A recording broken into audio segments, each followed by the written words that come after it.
સંધાન all Gujarat integrated classroom. સેટેલાઇટના માધ્યમથી જોડતી કડી એટલે સંધાન. નમસ્તે દર્શક મિત્રો, બાયસેકના માધ્યમ દ્વારા આયોજિત સંસ્કૃત વ્યાખ્યાન શ્રેણીમાં આપ સૌનું સંસ્કૃત ભાવકો અને સારસ્વતોનું હાર્દિક સ્વાગત કરું છું. આજનો વિષય છે સાંખ્યકારિકામાં સત્કાર્યવાદ. આ વિષયને આપણે આ રૂપરેખામાં જાણીશું. પ્રથમ દ્રષ્ટિએ આપણે જોઈએ તો વિષયનું શીર્ષક ખૂબ જ ગંભીર અને ગહન લાગે, કદાચ અણગમતું લાગે, મનને ન ગમે. આ ન ગમે એટલે જ દુઃખ. તો મિત્રો, આવી ન ગમતી બાબતોથી દુઃખ ઊભું થાય છે. આવું તો બહુ જ પ્રાચીન કાળથી દરેક બાબતે લાગે કે મનુષ્ય વર્તમાન પરિસ્થિતિથી ક્યારેય સંતુષ્ટ નથી. તેની દૃષ્ટિએ હંમેશા એ પોતે કંઈક વિશેષ સુખકારક અને સારી સ્થિતિને પામવા તે સતત પ્રયત્નશીલ રહ્યો છે. કંઈક ને કંઈક નવું મેળવવાની તેની મનીષા હંમેશા સતત જાગૃત રહી છે. અને જો તે ન મળે તો એક છુપો અસંતોષ તેના હૃદયમાં તરફડ્યા કરે છે. સ્થૂળ દૃષ્ટિએ જોઈએ તો આ અસંતોષ ભૌતિક સગવડતાના અભાવનો છે. એટલે કે ઈચ્છિત વસ્તુ ન મળે તો વ્યક્તિ દુઃખી થઈ જાય છે.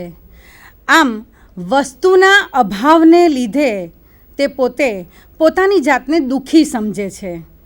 ભગવાન બુદ્ધના મતે દુઃખ એટલે પ્રિયનો વિયોગ અને અપ્રિયનો યોગ. મનુષ્ય દુઃખમાંથી મુક્તિ મેળવવા અને સુખ પ્રાપ્તિ માટેના સઘન પ્રયત્નો કરવા લાગ્યો. અને સુખ પ્રાપ્તિ માટે વિજ્ઞાને તેને સાથ પણ ખૂબ આપ્યો. તેની સુખ પ્રાપ્તિની ઈચ્છા પૂરી પણ થઈ. પરંતુ આ સુખ પ્રાપ્તિની ઈચ્છા એ કાયમી અને સંપૂર્ણ ન રહી. એટલે આ લોકના દુઃખ દૂર કરવામાં જ જીવનની પૂર્ણતા ન સમજનારા કેટલાકને પરલોકના કલ્પિત ભય અને દુઃખ અથવા તો પરલોકના સુખના વિચારો આવવા લાગ્યા. પરિણામે દેવદેવીઓની ઉપાસનાનો પ્રારંભ થયો. અને હિન્દુ ધર્મની જ વાત કરીએ તો યજ્ઞ અને કર્મકાંડનો બહોળો વિસ્તાર થયો. પણ મનુષ્ય છેવટે એમાં પણ થાકી ગયો. તેના મનમાં એક ચમત્કાર થયો કે આ દુઃખ આવ્યું ક્યાંથી? હું દુઃખી છું એમ બોલાય તો છે, પણ હું એટલે કોણ? અને હું અને દુઃખ વચ્ચે શું સંબંધ? આ બધા પ્રશ્નોના પ્રત્યુત્તર રૂપે જે શોધ આરંભાઈ તેનો ઇતિહાસ તે જ દર્શનશાસ્ત્ર. આ શોધ અનેક માર્ગમાં આરંભાઈ છે. તેથી દેશ અને કાળના સંદર્ભમાં દર્શનશાસ્ત્રમાં પણ એ જ રીતે વિભિન્ન પ્રવાહો જોવા મળે છે. ભારતીય દર્શનોમાં પણ આવા અનેક પ્રવાહો જોવા મળે છે.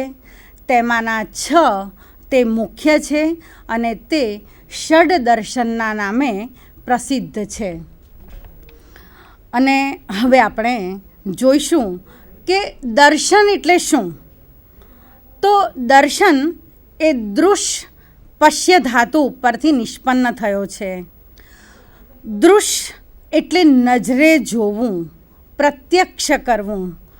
કેવળ આંખ જ નહીં, બધી ઇન્દ્રિયો અને મનથી પણ પર એવી અનુભૂતિને કે અનુભૂતિ દ્વારા પ્રાપ્ત થતા જ્ઞાનને દર્શન કહેવામાં આવે છે. પ્રારંભમાં સંસ્કૃતમાં દર્શન શબ્દના પ્રયોગને બદલે મીમાંસા શબ્દનો પ્રયોગ થતો હતો. અને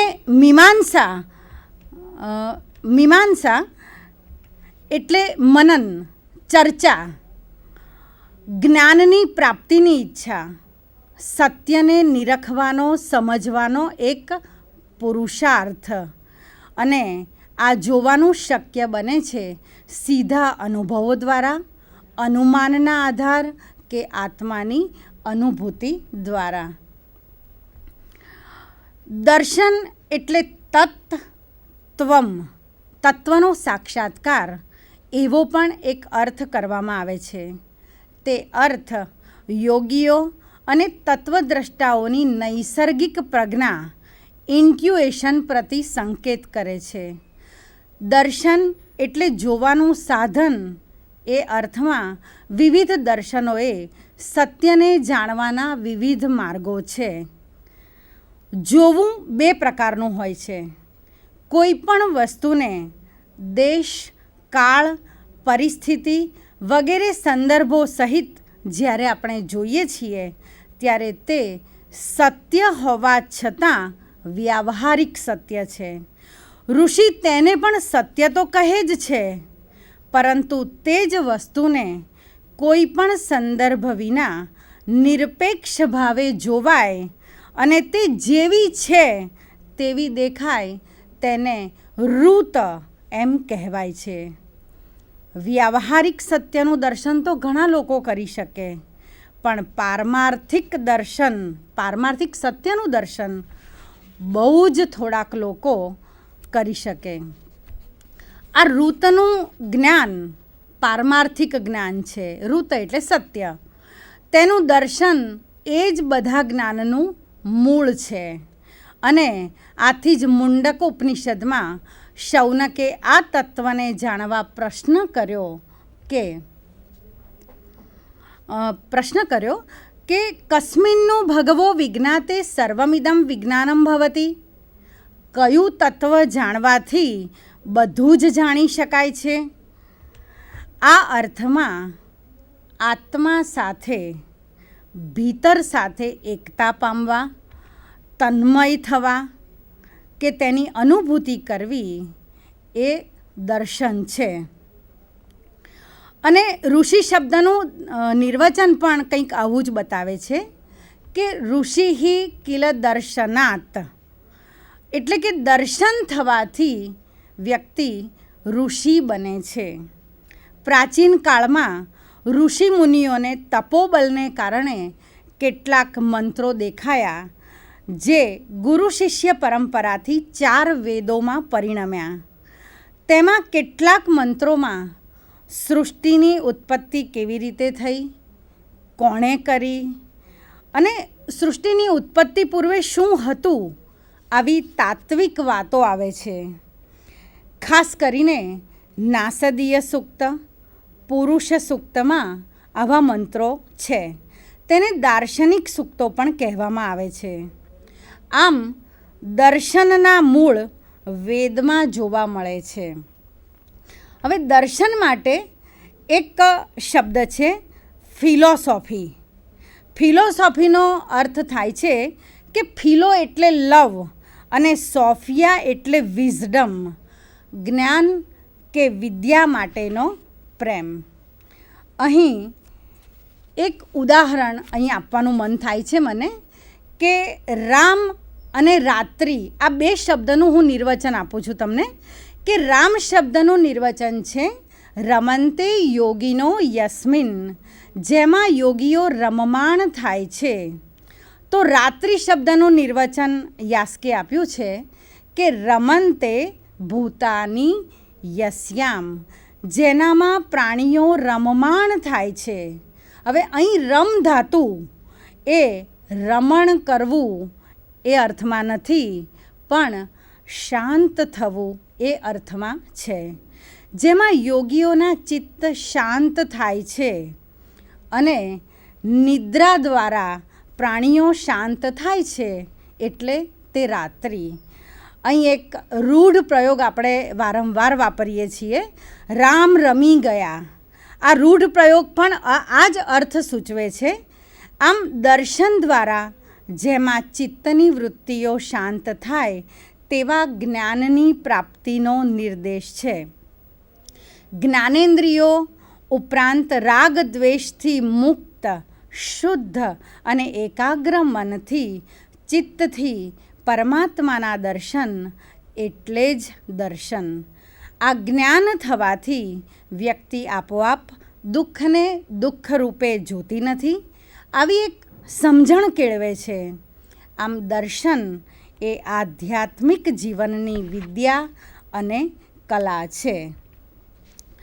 દર્શનનું લક્ષ્ય પણ દર્શનની વિભાવના પ્રમાણે પરમ તત્વના જ્ઞાનની અનુભૂતિ છે. જીવ, જગત અને ઈશ્વરના પરસ્પર સંબંધને સમજી અનુભવ દ્વારા પરમ તત્વને પામવાની વિદ્યા હોવાથી આત્મતત્વને વ્યાપકતાથી સમજવાનું પ્રધાન પ્રયોજન છે.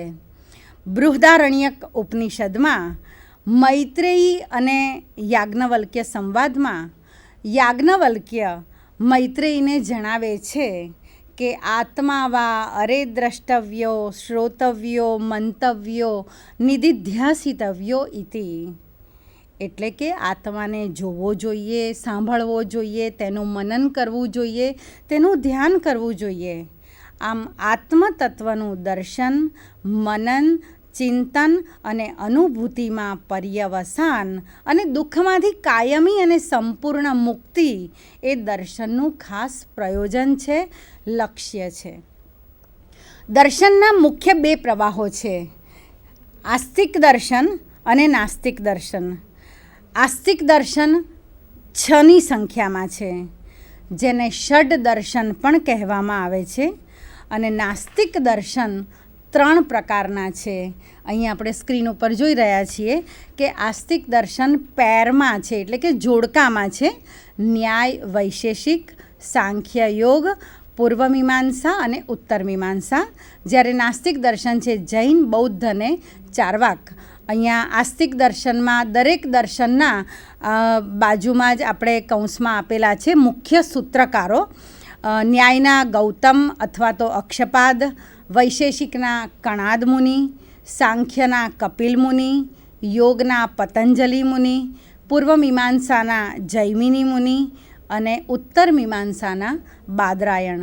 જ્યારે જૈન દર્શનના મહાવીર, બૌદ્ધ દર્શન માટે ભગવાન બુદ્ધ અને ચાર્વાક માટે ઋષિ ચાર્વાક.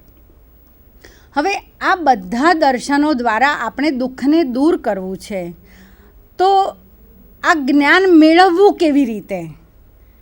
શેના આધારે મેળવવું કે જેથી કાયમી દુઃખ મુક્તિ થાય? દરેક દર્શનમાં જ્ઞાન પ્રાપ્તિ માટે પ્રમાણોની વાત કરેલી છે. પ્રત્યક્ષ, અનુમાન, શબ્દ, ઉપમાન, તાત્પર્ય વગેરે 6 પ્રમાણો સાથે એક 7મા પ્રમાણ તરીકે અભાવને પણ સ્વીકારવામાં આવેલો છે. કારણ કે પ્રમાણનો અર્થ જ એ છે કે પ્રમાકરણમ પ્રમાણમ. જે જ્ઞાન પ્રાપ્તિ કરાવે તે જ પ્રમાણ. આ બધા પ્રમાણોમાં શબ્દ પ્રમાણને સવિશેષ મહત્ત્વ અપાવ્યું છે. શબ્દ પ્રમાણ એટલે વેદ પ્રમાણ. એટલે જે લોકો વેદમાં શ્રદ્ધા ધરાવે તે આસ્તિક દર્શન અને વેદમાં શ્રદ્ધા ન ધરાવે તે નાસ્તિક દર્શન છે. આમ દર્શનશાસ્ત્રમાં આસ્તિક એટલે ઈશ્વરમાં શ્રદ્ધા ધરાવનાર એ અર્થ અભિપ્રેત નથી. ઈશ્વર તત્વ સાથે દાર્શનિક પરંપરા જોડાયેલી નથી. આ દર્શનોમાં ચાર્વાક દર્શન કેવળ ભૌતિક દર્શન છે, તે અનાત્મવાદી દર્શન છે, પુનર્જન્મમાં શ્રદ્ધા ધરાવતું નથી, કેવળ પ્રત્યક્ષ પ્રમાણમાં જ માને છે અને બુદ્ધિવાદને જન્મ આપે છે. આ ષડ દર્શનોમાં સાંખ્ય દર્શન એ અત્યંત પ્રાચીન દર્શન છે. અન્ય દર્શનોની જેમ તે પણ દુઃખ મુક્તિની ચર્ચાથી જ પ્રારંભ કરે છે, પણ તેમાં જ સમાપ્ત થતું નથી. દુઃખનું મૂળ અને દુઃખ ભોગતાના મૂળ રૂપની ચર્ચા એ જ તેનો વિષય છે. એટલે અહીં દુઃખને દૂર કરવાની ઈચ્છા જેને થઈ છે તે કોણ છે તે સમજવાનું છે. તે સમજવામાં જે મુશ્કેલી પડે છે, ક્યારેક નિરાશા મળે છે, તે એક નવી વેદનાને જન્મ આપે છે. આ વેદના એ સામાન્ય માનવીનો ભૌતિક અસંતોષ નથી, પરંતુ દાર્શનિક અસંતોષ છે કે હું એટલે કોણ. અને એટલે જ ઘણા જ વિદ્વાનોના મતે આ સાંખ્ય દર્શન એ નિરાશાવાદી દર્શન નથી, પણ નિરાશાને નામ શેષ કરવા કટિબદ્ધ થયેલ સંપૂર્ણ આશાવાદી દર્શન છે. આપણે સાંખ્યના આ દર્શનના જે આચાર્યો છે એની પણ આપણે વાત કરીએ કે સાંખ્ય દર્શનના મૂળ સૂત્રકાર અને સૂત્રધાર છે કપિલ મુનિ, અને એટલે જ એને કાપિલમ સાંખ્યમ એમ કહેવાયું છે. તેઓ કરદમ અને દેવહૂતિના પુત્ર તરીકે અવતાર ધારણ કરનાર સાક્ષાત નારાયણ હતા એવો શ્રીમદ ભાગવતમાં ઉલ્લેખ છે. ગુરુ શિષ્ય પરંપરા મુજબ કપિલ, આસુરી, પંચશીખ, વાર્ષગણ્ય, વિંધ્યવાસ અને વિંધ્યવાસ પછી અન્ય આચાર્યો અને તેમાં ઈશ્વર કૃષ્ણ, જેમણે સમગ્ર સાંખ્ય દર્શનનો સાર કારિકાઓ રૂપે સાંખ્ય કારિકામાં આપ્યો છે. હવે આ સાંખ્ય એટલે શું એ બહુ મોટો પ્રશ્ન છે કે આટલો બધો ગહન વિષય, દર્શનનો વિષય, તો સાંખ્ય એટલે શું? તો પહેલી અહીંયા આગળ સ્ક્રીન ઉપર તમે જોઈ રહ્યા છો કે વ્યાખ્યા છે સંખ્યાયાહા ઇદમ, ઉપરથી નિષ્પન્ન થયો છે, તેમાં સમવત્તાખ્યા ધાતુ રહેલો છે. વ્યુત્પત્તિ મુજબ સમ્યક ખ્યાતિ એટલે કે સમ્યક જ્ઞાન એમ અર્થ થાય છે. આમ ખ્યાનો અર્થ જ્ઞાન છે. શ્વેતાશ્વતર ઉપનિષદમાં સાંખ્ય શબ્દ પહેલી જ વાર પ્રયોજાયો છે. શંકરાચાર્યના મતે સાંખ્ય એટલે જ્ઞાન, સંખ્યા એટલે બુદ્ધિ, અને બુદ્ધિથી પ્રાપ્ત થાય તે જ્ઞાન. શ્રીમદ ભગવદ્ ગીતામાં પણ સાંખ્ય શબ્દ ઘણીવાર પ્રયોજાયો છે.